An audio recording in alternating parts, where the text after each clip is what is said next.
તો દોસ્તો, આજના મહત્વના કરંટ અફેર એ છે કે આપણા વર્તમાન વડાપ્રધાન શ્રી નરેન્દ્ર મોદી સાહેબે રેકોર્ડ તોડી નાખ્યો છે. દેશના પ્રથમ વડાપ્રધાન જવાહરલાલ નહેરુનો ગાદી ઉપર ચૂંટાયેલા વડાપ્રધાન તરીકે ગાદી ઉપર રહેવાનો જે જવાહરલાલ નહેરુનો જે રેકોર્ડ હતો એને તોડી નાખ્યો છે નરેન્દ્ર મોદી સાહેબે. એટલે ચૂંટાયેલા વડાપ્રધાન તરીકે ગાદી ઉપર રહેવાનો, સૌથી લાંબા સમય સુધી ગાદી ઉપર રહેવાનો રેકોર્ડ હવે જાય છે કોના નામે?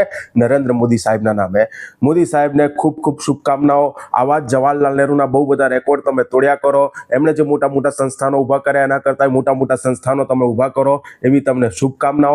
બસ ખાલી નહેરુ સાહેબનો એક રેકોર્ડ છે, એ તમે ના તોડતા. નહેરુ સાહેબ દેશની આઝાદી માટે લડેલા હતા અને એમણે લગભગ 3200 દિવસ જેલમાં વિતાયેલા હતા દેશની આઝાદીની લડતમાં. કેટલા? 3200 દિવસ. બસ તમારે જેલમાં ના જવું પડે, કેમ કે હવે આઝાદીની તો કોઈ લડત રહી નથી. તો એવું કંઈક તમારી જોડે ના થાય, બસ એવી શુભેચ્છાઓ. બીજું કરંટ અફેરની અંદર મહત્વની વાત એ છે દોસ્તો કે જહાં જહાં ખુદા હૈ વહાં વહાં ઈશ્વર હૈ.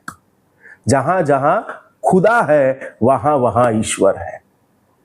ભરૂચની જામા મસ્જિદ, અને આ ભરૂચની જામા મસ્જિદ જે છે એના તળિયે કેટલાક રૂમ હતા જે બંધ હતા, અને જ્યારે ત્યાં તપાસ કરવામાં આવી તો ત્યાંથી જૈન તીર્થંકર મલ્લીનાથજીની મૂર્તિ મળી અને અન્ય પણ પુરાવાઓ મળ્યા જે બતાવે છે કે આ મસ્જિદ જે છે એ ક્યાંક જૈન દેરાસર રહ્યું હશે, જૈન મંદિર રહ્યું હશે.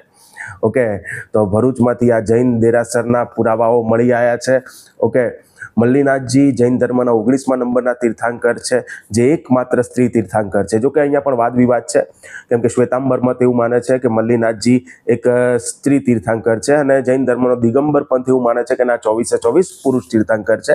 ઠીક છે, તમે જૈન ધર્મ બૌદ્ધ ધર્મ ભણશો તો એમાં જૈન ધર્મની અંદર આ બધી વસ્તુ તમને સમજાશે. તો આ પણ એક મહત્વનો મુદ્દો છે કરંટ અફેરની અંદર. અને બીજો મહત્વનો કરંટ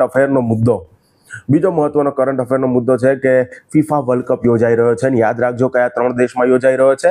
તો કેનેડાની અંદર, અમેરિકાની અંદર અને મેક્સિકોની અંદર. આ 3 જગ્યાએ ફીફા વર્લ્ડ કપ યોજાઈ રહ્યો છે. ક્લિયર? ઓકે, તો આટલું યાદ રાખવાનું છે આજના કરંટ અફેરની અંદર. મળતા રહીશું. Thank you so much.